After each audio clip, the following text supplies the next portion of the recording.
Hello and welcome to my channel. I hope everyone had a great Thanksgiving. And as always, at this time of year, I'm going to say how thankful I am that I have my foreskin. Foreskin is something that is truly wonderful and enjoyable and an important part of the body. Now, one of the things I wanted to talk about today is the fact of foreskin in the military. So there is no rule requiring circumcision. Circumcision is stupid, frankly, and there's no need for it. I have posted about this before, and I always get some person who will comment and say, no one says that, but yet it is true that you do hear people say, oh, I heard you need to be circumcised to be in the military. There are people who think it's a requirement.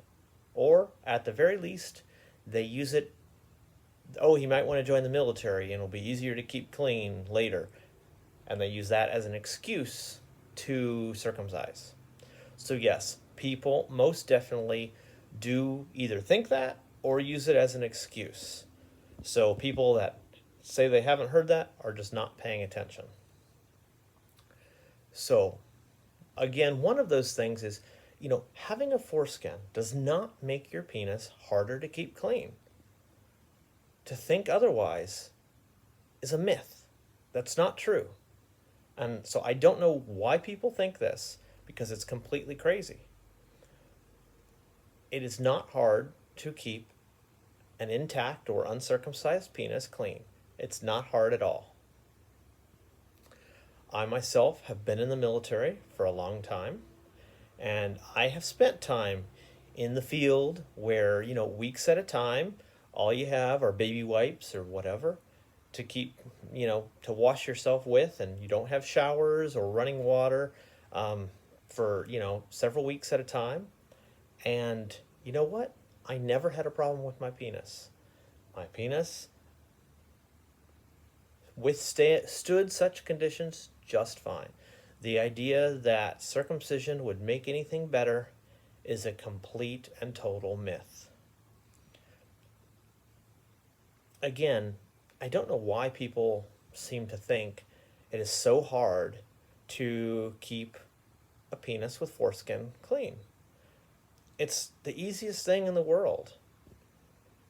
And it's one of those things that, if you think about it, people have been so brainwashed in the United States to think that circumcision is normal and the better thing to do, that when they make that objection that, needs to be circumcised to be in the military, to stay healthy or to stay clean, well, if you think about it, none of the militaries of Europe are circumcised.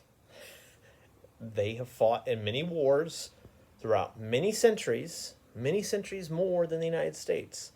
I mean, the United States has been around for, a couple hundred years, maybe going on 250 years. But you have militaries have been around like the Roman armies, the armies of Alexander the Great that marched across conquering Persia and Macedonia and all of these conquering armies that were living in the field and didn't have modern conveniences at all. And guess what? They were not circumcised. If they did not have problems with their penises. They did not have a problem with their penises. Let me say that again. Their penises did not cause them any problems. So, for some reason, people in the United States seem to think that foreskins cause problems. And they don't. Not in the military, not going camping, not being out in the field, not in any way. If anything, the foreskin protects the head of the penis. It doesn't cause problems. The only problems that are caused are when people mistreat it, try to force it back in a child. They try to make guys feel bad for having a foreskin. That's the problem. It's the people that make those objections to the foreskin. That's the problem, not the foreskin. The foreskin is a healthy part of the body, both in the military and out of it. So I hope everyone has a great day, and let's continue to spread this message that the foreskin is a great and wonderful thing.